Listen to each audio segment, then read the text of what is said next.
মানুষের নিজের আয়ু 40 বছর, এটা বুঝে গেলে।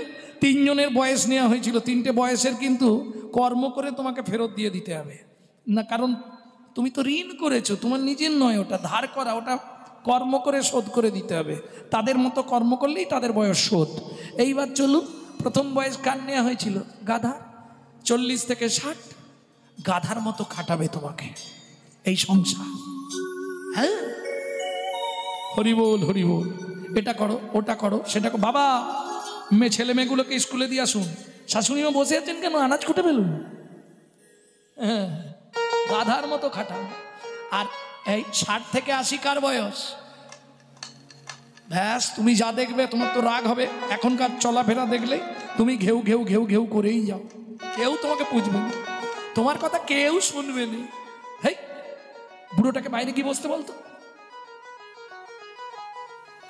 কারণ তুমি তো জেনে গেছো তোমার শেষ ঠিকানা হচ্ছে সিঁড়ির তলা, বিল্ডিং এ নয়। জয় রাধে। বাকি বয়সটা কার ছিল? শকুনের। 80 থেকে 100। জেনে নিন, বাড়িতে গিয়ে স্নান করে এসে বুড়ো শ্বশুর কিংবা শাশুড়ি, বাবা কিংবা মা টেকে বসে থাকতে হয়, কখন বৌমা ডাকবে বাবা খাবে না শুন। ও শালা কখন ডাকবে ভগবান জানে, 2টোই না 2:30 কে জানে। টেকে বসে থাকতে হবে হাঁ করে, স্নান করে এসে দেখবে। তাহলে মানুষের পরমায়ু 40। কতগুলো গাছের ছাল ছাড়িয়েছিল হিসাব করেছিল? কত? 40। তাহলে 40টা গাছের ছাল ছাড়ালেন, তাতে কি করলেন? 13 বছর ধরে একটা মৌচাক সৃষ্টি করেছিলেন, যার নাম হলো গীতামৃত মধু। ওই মধু মেশালেন, মিশিয়ে কি করলেন? আহা হা, ও নাগরী, ওরে নাম চিন্তা মনিরস মহা ঔষধি শনে গো, নাম চিন্তা মনিরস মহা ঔষধি শনে গো। এবার গীতামৃত ভক্তি মধু মিশালো যতনে যতনে গো, গীতামৃত ভক্তি মধু এই হচ্ছে অরিজিনাল কীর্তন। মিশালো যতনে যতনে গো, বলি মিশালো মিশালো মিশালো মিশালো, ওরে নাম চিন্তামণির সঙ্গে মিশালো মিশালো, নাম চিন্তামণির সঙ্গে ওই গীতামৃত ভক্তি মধু, নাম চিন্তা মধুর সঙ্গে অমৃত ভক্তি মধু, চিন্তা মধুর সঙ্গে অমৃত ভক্তি মধু, চিন্তামণির সঙ্গে অমৃত ভক্তি মধু, চিন্তামণির সঙ্গে মিশালো মিশালো। ও মাইরা, খেয়ে না খেয়ে আজকে সারাটা রাত কীর্তন শুনে নিও। কেন? অন্যান্য দিন কীর্তন শুনলে যে ফল পাবে, আজকে কীর্তন শুনলে তার 100 গুণ ফল বেশি, কিন্তু এটা জেনে রেখো। কেন? আজ শ্রীহরি বাসর তিথি, আমলকি একাদশী ব্রত। আর একাদশীতে হরিনাম শুনলে 100 গুণ ফল বেশি। হরিভক্তি বিলাস পরিষ্কার বলা আছে। শ্রীহরি বাসরে হরি সংকীর্তন বিধান, কীর্তন আরম্ভিলা প্রভু জগতের প্রাণ। মহাপ্রভুরই আদেশ। একাদশী করলেই তোমাকে নামে থাকতে হবে, আর নামে থাকলেই দেখবে সেদিন তোমার হয়ে গেল, আর চিন্তা নেই। তাহলে 40টা গাছের ছাল ছাড়ালেন, পাঁচুনি তৈরি করলেন। পাঁচুনি, পাঁচুনি মানে তো নিশ্চয়ই বুঝে গেছেন। ওই যে বলছিলাম গ্রাম বাংলায় পাওয়া যায় পাঁচুনি, এখন আর নেই, আগে পাওয়া যেত পাঁচুনি। ওই যার যা হবে পাঁচুনি দিয়ে দিত, কাজ হয়ে যেত। আচ্ছা, মহাপ্রভু যে পাঁচুনিটা দিলেন সেটার নাম কি? এটা বলছি ডক্টর মহানাম্রত ব্রহ্মচারীর গৌর সন্দর্ভ থেকে। শ্রীচৈতন্য মুখর গীতনাথ হরে কৃষ্ণ ইতি বর্ণকা, এই যে এতগুলো অধ্যয়ন করে ভেতরে নিলেন, তারপরে মহাপ্রভুর মুখ থেকে সম্মিশ্রিত হয়ে বেরোলেন শ্রীচৈতন্য মুখর গীরনাথ। গীরনাথ মানে উৎকীর্ণ, উৎকীর্ণ মানে বমি, উৎকীর্ণাথ কি? হরে কৃষ্ণ ইতি বর্ণকা, বুঝে নেওয়া গেল নাম। হরিনাম বেরোলো মহাপ্রভুর মুখ থেকে। ভক্তমন্ডলী ভক্তিমতী মায়েরা সেই হরিনামটা কি বললে? চিন্তামণি রস। কিরকম? আপনাদের ধরুন সবার বাড়ির লোক তো সমান নয়, কারো বাড়ির লোক হরিনাম পছন্দ করে, কারো বাড়ির লোক হরিনাম পছন্দ করে না, কি সবার বাড়ি সমান নয়? ধরুন কোনো ফ্যামিলিতে যদি কর্তা হরিনাম না শুনতে দেয়, কি করবেন? উপায় আছে, আমি বলে দিতে পারি। কারো আছে কি সেরকম? থাকলেও কেউ বলবে না, জানে বাড়িতে গেলেই অশান্তি বাঁধবে। তাহলে এক কাজ করবেন, যদি গান হরিনাম শুনতে না পারেন, গুনগুন করে গাইবেন। বলে হায় আমি গাইতেও পারবো নি, বাড়িতে যা অশান্তি করবে না, বেশ গাইতেও হবে না, শুনতেও হবে না, তাতেও কাজ হয়ে যাবে। ওমা, শুনতেও হবে না, গাইতেও হবে না, কাজ হবে। হ্যাঁ, ওই জন্যই তো আমাকে ডেকে এনেছে। দুটোই বলছি, বাংলাও বলছি, সংস্কৃতও বলছি। মত কথা বাচাতাং নিত্যাং, মত কথা শ্রবণেরাতাং, মত কথা প্রীত মনস্বাং। গাইতে পারবে না, শুনতেও পারবে না, তাহলে উদ্ধার হবে কি করে? এই একদিন হয়েছিল স্বয়ং রাধারানীর, জটিলা কুটিলা আয়ান ঘরে চাবি দিয়ে দিয়েছে, বেরোতে দিচ্ছে না। এক সপ্তাহ হয়ে গেছে, রাধারানী তো থাকতে পারছে না। কেন? নেশাটা তো তার কৃষ্ণবদন দেখা, আর কৃষ্ণবদন না দেখলে থাকতে পারবে না। যেমন দেখবেন অনেক কীর্তনিয়া, বর্তমানে অনেক কীর্তনিয়া বয়স হয়ে গেছে, আর আগামীবার থেকে গাইব না, এই ছেড়ে দেবো হরিনাম, আর গাইব না, ছাড়তে পারছে কি? সখীর রাধারানী কাঁদছে, ললিতা কি করবো বল, চাবি ঘরে, আমি তো যেতে পারছি না। বললে রাধে যেতে হবে না, তাতেও কাজ হয়ে যাবে। কি করে হবে? কিছুদিন মনে মনে, কিছুদিন মনে মনে ঘরের কনে, কিছুদিন মনে মনে ঘরের কন, শ্যাম পিরিতি রাখো বলে। কিছুদিন মনে মনে, কিছুদিন মনে মনে, কিছুদিন মনে মনে ঘরের কোণে, কিছুদিন মনে মনে ঘরের কোণে, শ্যাম পিরিতি রাখো পনে। কিছুদিন মনে মনে, শ্যামকে যখন পড়বে মনে, চাইবি কালো মেঘের প্রাণে। শ্যামকে যখন পড়বে মনে, চাইবি কালো মেঘের প্রাণে। এই ললিতা কাঁদলেই তো ধরে ফেলবে না, ঘরে বসে কাঁদবি সদাই, ঘরে বসে কাঁদবি সদাই, ভিজে কাঠ দিয়ে উঠাই। কিছুদিন মনে মনে, কিছুদিন মনে মনে ঘরের কনে, কিছুদিন মনে মনে ঘরের কোণে, শ্যাম পিরিতি রাখো মনে। কিছুদিন মনে মনে। ও মাইরা, তাহলে কাঁদবার দরকার হলে কি করে কাঁদবে? ভিজে কাঠ উনুনে ঢুকে দিতে হবে, ধোঁয়া হবে, কেঁদে নি। সবাই বলবে ধোঁয়ার জন্য কাঁদছে, বোঝা গেল? হ্যাঁ, তাহলে তোমার স্বামী যদি বাধা দেয়, তুমি কি করবে? গাইতেও দিচ্ছে না, শুনতেও দিচ্ছে না, কি করবে তুমি? নাম চিন্তামণি রস, মনে মনে চিন্তা করলেই কৃষ্ণ তোমার বশ। বলতেও হবে না, শুনতে হবে না, শুধু মনে মনে চিন্তা কর। আর যদি স্বামী সরাসরি বাধা দেয়, তাহলে ঘরে একটা শ্রীকৃষ্ণের চিত্রপট রাখবে। প্রত্যেক দিন স্বামী যখন না থাকবে 5 মিনিট করে ভগবানের পায়ের দিকে তাকিয়ে মনের কথাটা জানাবে, যে ঠাকুর তুমি তো সব করো, আমার স্বামীর মনটা একটু ঘুরিয়ে দাও। ব্যাস 3টে মাস করে দেখো, ঘুরে যাবে। কি জানাবে? না পেয়ে তোমার দেখা একা একা, দিন যে আমার কাটে না রে, ভেঙে মোর ঘরের চাবি নিয়ে যাবি কি আমারে, ও বন্ধু আমার। না পেয়ে তোমার দেখা একা একা, দিন যে আমার কাটে না রে, ভেঙে মোর ঘরের চাবি নিয়ে যাবে কে আমারে, ও বন্ধু আমার।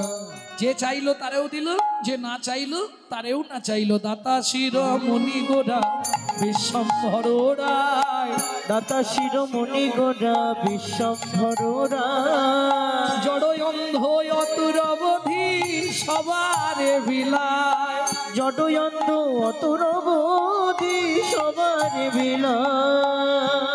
ও মাইরা, দাতার শিরোমণি গোরা। বলো, সত্যযুগে বড় দাতা কে ছিল? কর্ণ। কর্ণ তো দাপরে। সব যুগ ভুগ গুলি ফেলেছো তোমরা নাকি গো? এই দেখো কোথায় গলত বুঝতে পারছো? হিন্দু সনাতন ধর্মে আজকে কিছু মনে করবেন না, একটা মুসলমান বাড়ির ছেলেকে ডেকে আপনি জিজ্ঞেস করবেন, আরে রহিম কি তোর জাতি কি রে? মুসলমান। তোর ধর্ম কি? ইসলাম ধর্ম। আমাদের বাড়ির ছেলে মেয়েদের জিজ্ঞেস করুন তোর জাতি কি, কোতকে কোতকে বলবে হিন্দু। তোর ধর্ম কি? সেটাও বলে দেবে হিন্দু। জানেই না ও ধর্মটা কি, ওকে জানানো হলো নি। ওকে কি শেখানো হয়েছে জানেন? সকালে উঠেই বলবি গুড মর্নিং। হ্যাঁ, বাংলা থেকে বাপ বলা তুলে দিচ্ছে ড্যাড, আর সেই ছেলেই বড় হয়ে বলছে এবার শালা হ্যাট। জৈসা গুরু তৈসা চালা, মাগদা ভেলি তো দেতা ঢেলা। আজকে আমাদের হিন্দু সনাতন ধর্মের এই অবস্থা কেন? নিজেদের দোষে। নিজেদের ধর্মকে নিজেরা সচেতন নয়। কিন্তু পৃথিবী সৃষ্টি থেকে আমাদের ধর্ম শাশ্বত সনাতন ধর্ম, সেই ধর্মের আজকে অবক্ষয় কেন? আপনি চলে যান, গিয়ে মায়াপুরে দেখে আসুন, তারা বিদেশ থেকে এসে আমাদের বাপের সম্পত্তি নিয়ে নাড়াচাড়া মেরে খাচ্ছে, লক্ষ লক্ষ টাকা। ওটা আমাদের বাপের সম্পত্তি। এখনো ভালো করে হরে কৃষ্ণ বলতে পারে না, হরে কৃষ্ণা করছে। আর আমরা কলির এমন চরিত্রহীন সন্তান, নিজের বাপকে ছেড়ে দিয়ে শ্বশুরকে বাপ বলা প্র্যাকটিস করছি। এটাই আমাদের চরিত্র।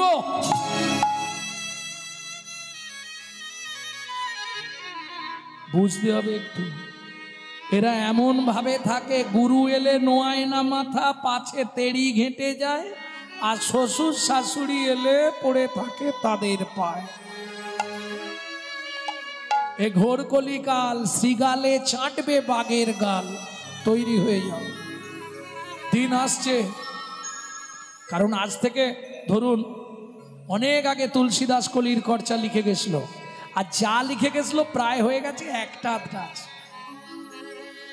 ও বলতে গেলে সময় চলে যাবে, লীলায় যেতে হবে। মায়েরা লীলা শুনবে বলে বসে আছে না।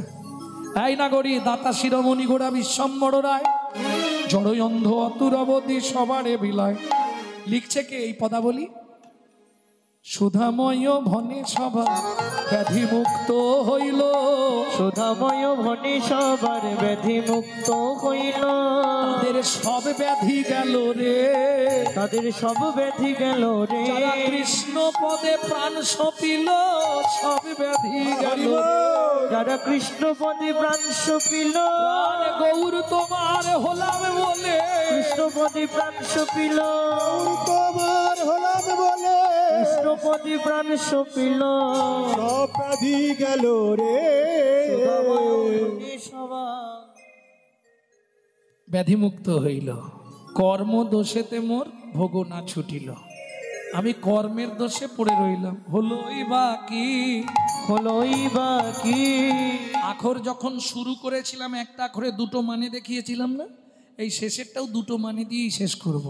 আমার হলোই বা কি, হলোই বা কি। আমার হলো বাকি, হলোই বা কি। আমার হলো বাকি, হলোই বা কি। এ জীবনে মানুষ হয়ে হলোই বা কি। এই জীবনে মানুষ হয়ে, যদি বাকির খাতায় রইল ফাঁকি, এই জীবনে মানুষ হয়ে, বাকির খাতায় রইল ফাঁকি, এই জীবনে মানুষ হয়ে, কোথায় রইল পাখি, এই জীবনে মানুষ হয়ে, কোথায় রইল পাখি, এই জীবনে মানুষ হয়ে হলোই বাকি। ভোগ না ছুটিল রে এ ও সুধাময় ভনে মোর। ভোগ না ছুটিল। এখন বায়েনদেরকে দিলে হয়তো খানিকক্ষণ বাজাবে, সময়টা চলে যাবে, ওদেরকে আর ছাড়ছি না। তাহলে চলুন, এতক্ষণ আমরা নিত্য নবদ্বীপ ধাম তত্ত্বরসামৃত জ্ঞান সিন্ধু নীরে অবগাহন করলাম গৌরচন্দিকার মাধ্যমে। এবার সবাই মিলে চলুন মধুময় শ্রীধাম বৃন্দাবন।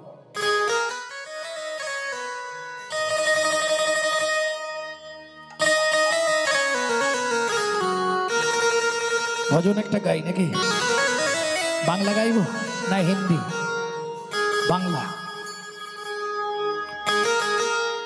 কথায় কথায় তত্ত্ব আছে। মুরলিকো গান বলা হলো, বংশিকো গান বলা হলো না, বেনুকো গান বলা হলো না। বংশী, বেনু, মুরলি তিনটি আলাদা জিনিস। বেনু বাজবে গোষ্ঠ লীলায়, বংশী বাজবে অন্যান্য লীলায়, আর রাসলীলায় বাজবে মুরলি। রাসলীলায় কিন্তু অন্য বাঁশি বাজবে না। শ্রীকৃষ্ণের 3 রকমের বাঁশি আছে। যেটা ছোট বাঁশি 12 আঙুল লম্বা, সেইটার নাম হচ্ছে বেনু। পারিকাক্ষে ভাবে বেনু দ্বাদশ আঙ্গুল দৈর্ঘ্য ভাগ, 12 আঙুল লম্বা, মানে 1 ফুটের কাছাকাছি, 1 ফুট বাঁশি। ছোট্ট যে বাঁশিটা তীক্ষ্ণ আওয়াজ, সেটার নাম বেনু। আর যেটা 17 আঙুল লম্বা, সেই 17 আঙুল লম্বা যে বাঁশি, তার নাম বংশী, অন্যান্য লীলায় বাজে। আর রাসলীলায় যে বাঁশিটা বাজে, সেটা হচ্ছে 2 হাত লম্বা। 2 হাত লম্বা যে বাঁশি, হস্তদ্বয়মিতায়ামা মুরলী চারু নাদিনী। 2 হাত লম্বা যে শ্রীকৃষ্ণের বাঁশিটি, গম্ভীর আওয়াজ, সেটার নাম মুরলী। সেইটা বেজেছে রাসলীলায়। কি বাজলো তাতে? সারেগামাপা নয়, 5টি বীজ মন্ত্রের অক্ষর বাজলো। 5টি অক্ষর একসঙ্গে ধ্বনিত হলো ওই মুরলিতে। মুরলিকো গান পঞ্চম তান।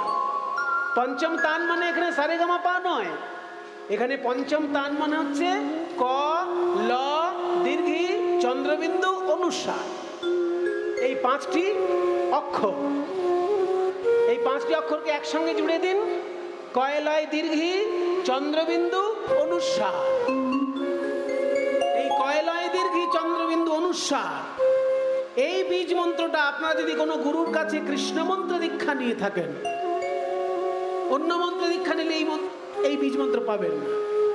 যদি কৃষ্ণ মন্ত্রে কেউ গুরুর কাছে দীক্ষা নিয়ে থাকেন, দেখুন যারা দীক্ষা নিয়েছেন গুরুর কাছে, যেটা কৃষ্ণ মন্ত্র, দেখুন সেই মন্ত্রের প্রথমেই রয়েছে কয়, লয়, দীর্ঘি, চন্দ্রবিন্দু, অনুস্বার। এই বীজ মন্ত্রটা হচ্ছে আসলে কাম দেবতার বীজ মন্ত্র। সেই কাম দেবতার বীজ মন্ত্রেই শ্রীকৃষ্ণের উপাসনা। তাই কাম বীজ মন্ত্র বলা হয় এটাকে। কয়, লয়, দীর্ঘি, চন্দ্রবিন্দু, অনুস্বার, এই 5 বীজ মন্ত্র কৃষ্ণের উপাসনা। বৃন্দাবনে অপ্রাকৃত নবীন মদ, বৃন্দাবনে অপ্রাকৃত নবীন মদ, কাম বীজ, কাম গায়ত্রী, যার উপাসন, কাম বীজ, কাম গায়ত্রী, যার উপাসন। এই কাম বীজ মন্ত্র শ্রীকৃষ্ণের বংশীতে বেজে উঠল। মুরলী গান পঞ্চমতা, মুরলী গান পঞ্চমতা, কুলবতী চিত ছোরণী, কুলবতী চিত চরণী, কুলবতী চিত হরে নীল রে, হরি কুলবতী চিত হরে নীল রে, কুলবতী চিত হরে নীল রে, কুলবতী চিত হরে নীল রে, কুলবতী চিত চরণী।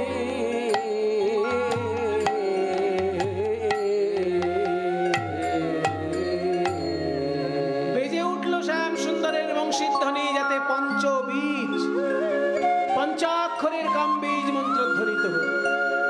ও বাঁশি রে,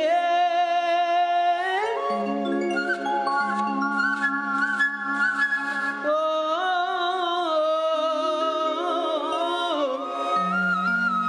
ওরে কালার বাঁশি রে,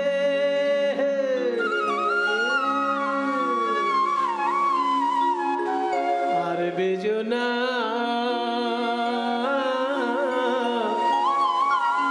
আর বেজো না।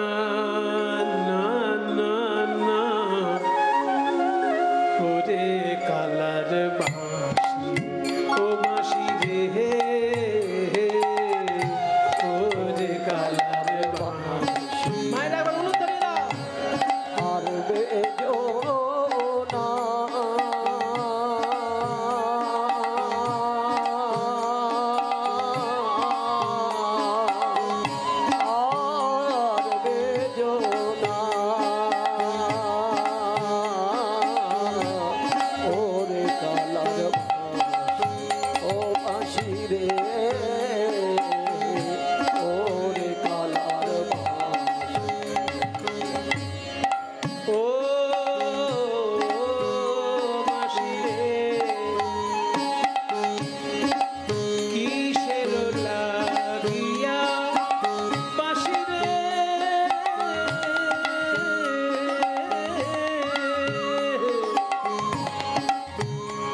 ও বাঁশি তুমি করো দুটি কোনা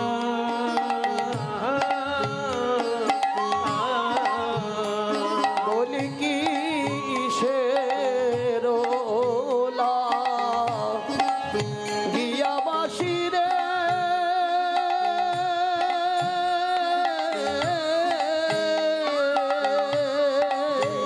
তুমি করো দুটি পোনা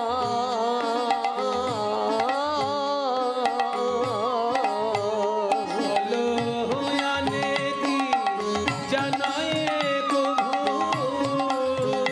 বলো আমি কি জানয়ে কভু এই নারীর বেদনা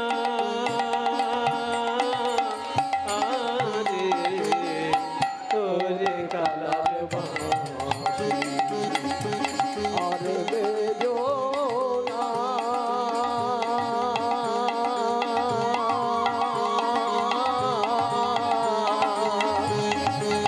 ও বাঁশি রে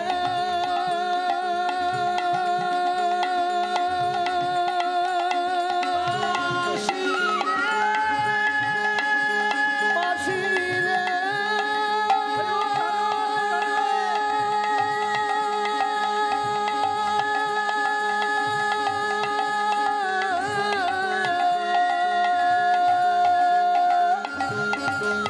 ও বাঁশি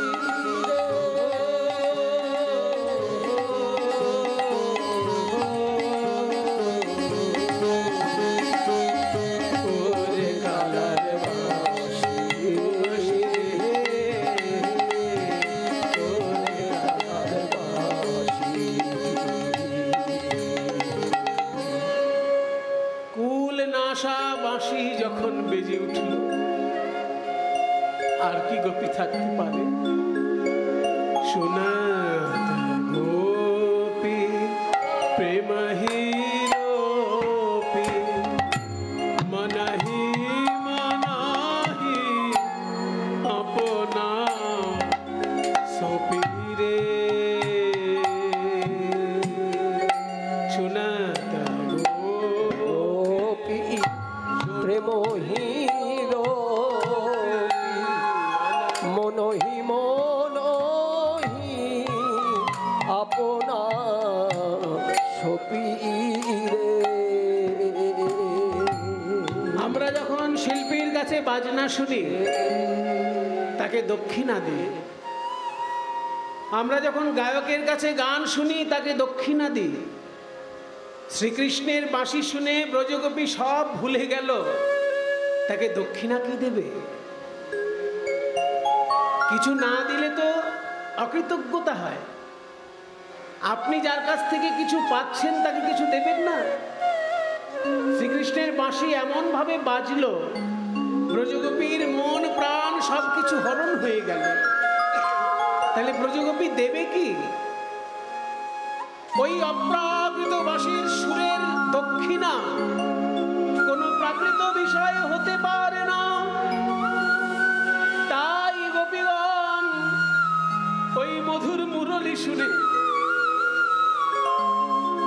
বলে, হে গোবিন্দ, তুমি আমার দেহ নাও, তুমি আমার প্রাণ নাও, তুমি আমার মন নাও, আমার বলতে যা কিছুই আছে তুমি সকলই নাও। আপনা কি সুন্দর বলছে। বাঁশুরি আর বাঁশি শুনে তারা সোনা দানা দক্ষিণা দিল না, কি দক্ষিণা দিল? মনে মনে মন সপে দিল যে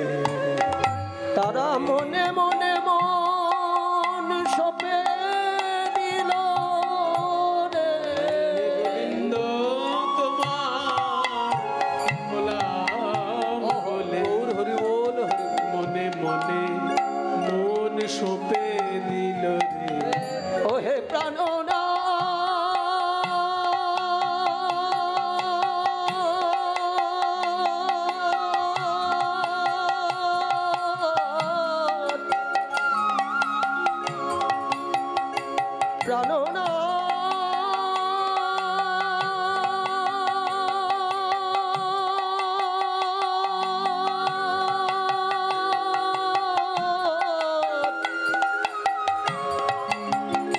আমরা তোমার হলাম বলে বিসরি গে হানি জহুদে এক নয়নে কাজর রে হরে বিসুরি গে হো নিজ দেহ এক নয়নে কাজর রে হো রে বিসরি গেহ মানে ঘর ছেড়ে চলে গেল। যে গোপী ঘর ছেড়ে যেতে পারলো না, যার বাড়িতে কঠিন শাসন, এই গোপী इस आधी रात में कहां जाओगी? ওই যে শোনো নন্দলাল বাঁশিতে ডেকেছে আমায়, শ্যাম বধুয়া কি জাদু জানে বাঁশিতে যে ডেকেছে আমায়। चुप करो, कहाँ का एक लड़का बांसी बजा दिया और वही सुन के बांसुरी होके तुम निकल पड़ी हो। है क्या चीज? मोटा मोटा दড়ি নিয়ে আয়, এই গোপীর হাতে পায়ে বেঁধে ঘরের মধ্যে বন্ধ করে রাখ, দেখি কেমন করে রাসলীলায় যেতে পারে। দুর্জন গুরুজন যখনই ওই গোপীর হাতে পায়ে আষ্টে পৃষ্ঠে বেঁধে রেখেছে, গরু বাঁধা দড়ি দিয়ে যখন গোপীকে বেঁধেছে, সেই গোপীর দেহ বাঁধতে পারলো, কিন্তু তার মনকে তো বাঁধা সম্ভব নয়। তাই সেই গোপী মনে মনে কাঁদে আর বলে, হে গোবিন্দ, এই সংসারের লোক দেহ বড় ভালোবাসে, তাই আমার দেহকে তারা বেঁধে রেখেছে, কিন্তু আমার মনকে তো এরা বাঁধতে পারবে না। তাই ওরে আমার মন, শোন আমার কথা শোন, ওরে প্রাণ তুই ওই আমার কথা শোন। ওই যে বাঁশরিয়া ডাকছে আমায়, ওই বাঁশরিয়ার শ্রীচরণে, ওরে আমার প্রাণ, ওরে প্রাণ, তুই আমার কথা রাখ, একবার কৃষ্ণ বলে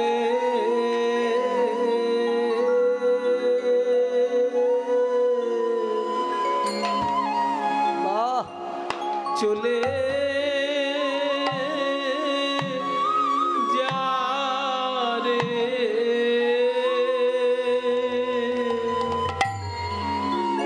একবার কৃষ্ণ বলে এই হলো রাসলীলা। যে গোপী দেহ নিয়ে যেতে পারলো না, দেহ ত্যাগ করে চললো কৃষ্ণ দর্শন। বলে চলে যা রে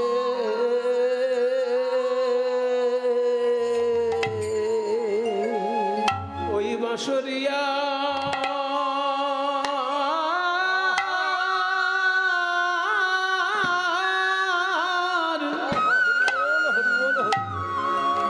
বাঁশরিয়ার শ্রীচরণে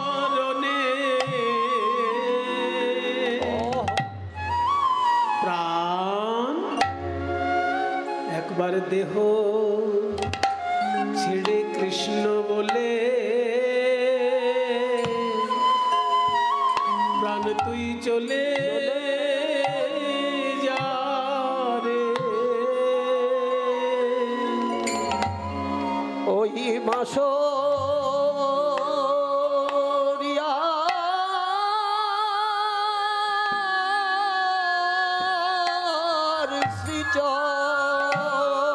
শ্রীচরণে একবার কৃষ্ণ বলে এই না হলে রাসলীলা বাবা। প্রাণে চলে যা রে।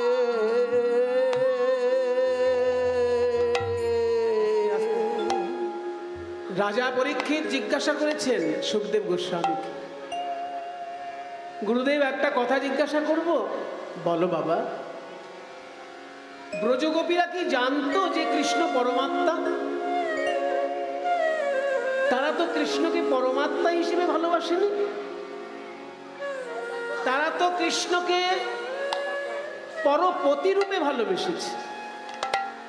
তাহলে পরপতি রূপে কৃষ্ণকে ভালোবেসে তারা যদি গৃহ ত্যাগ করে চলে যায় কৃষ্ণের কাছে, আর এই উদাহরণ দেখিয়ে সমাজে যদি অন্যান্য নারীরা একই কাজ করে,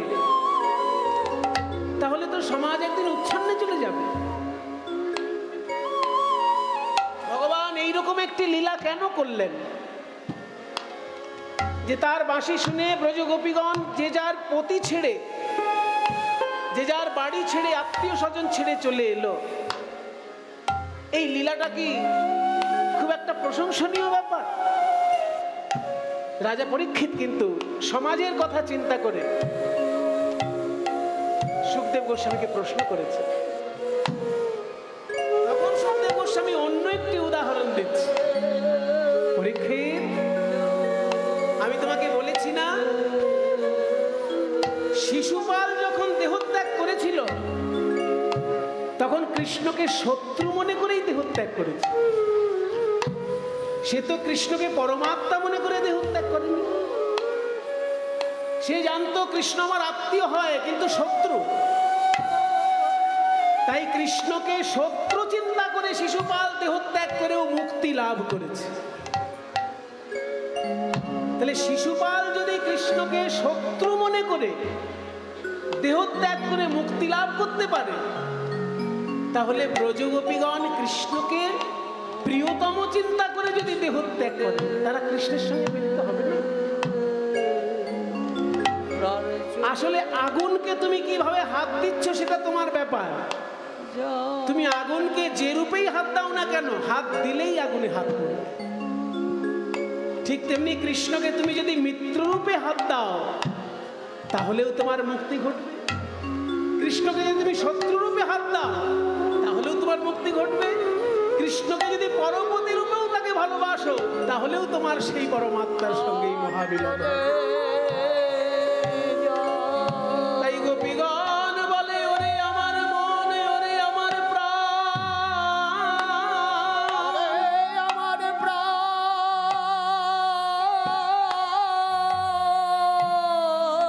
এই সংসারের লোক দেহ বড় ভালোবাসে, দেহ বড় ভালোবাসে। তাই আমার সংসারের দেহ সংসারে পড়ে থাক। যার প্রাণে একবার কৃষ্ণ বলে কৃষ্ণ চরণে চলে যাও। বলি যার প্রাণ